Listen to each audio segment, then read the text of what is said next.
باریدن ژولا و آمدن سیل شب 14 و 15 ایون باعث به تخریب 3 پل، راهها و آسیب دیدن باغ و پلیس‌ها در ناحیه اسفره ولایت سوخت شده است. اقبال تشایف سخنگوی حکومت شهر اسفره در صحبت با رادیو آزادی روز 15 ایون گفت بر اثر باریدن ژولا و بارشات زیاد 3 کوپروک در جماعت لکان فرو رفته، پایگاه‌های آبکشانی در جماعت‌های دیگر از کار برآمدند. تشایف گفت خسارات و با اساساً رسیدگی و با جماعت‌های و با ناوگلین، کولکان، شلگزی، دهه بوستون، لکان، ای خانوباد.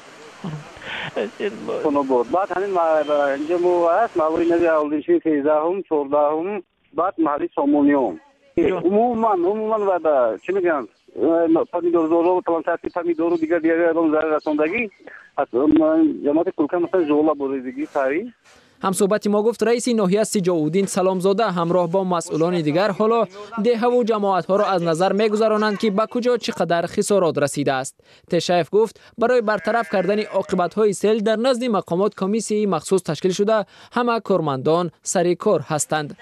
تشایف گفت برای برطرف کردن عاقبت‌های سیل در نزد مقامات کمیسیون مخصوص تشکیل شده، همه کارمندان در کار هستند. تشایف افزود حالا برای حساب کردن زیان رسانیده سیل به خواجگی ناحیه اسفره، عارف جان خواجه‌زاده معاون رئیس ولایت سوخت همراه با رئیس اداره حالت‌های فوق‌العاده ولایت به شهر اسفره می‌آیند.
همین کلان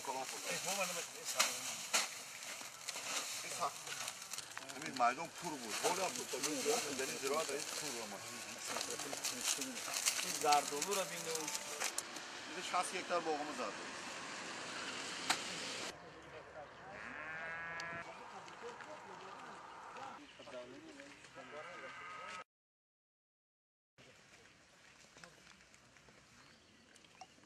این ساز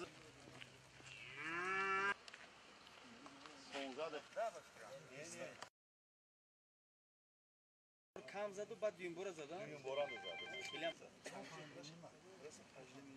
اون طرف تیج اصلا همین 4 تا دیگه دور 21 جواب موها دیگه بابا جواب من پور نبود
کده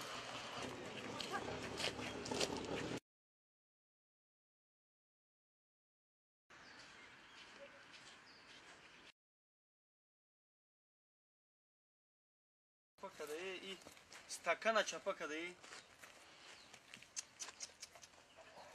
این طرف اومدنی که ایران ها سوزد میکرد سکش خولی میکرد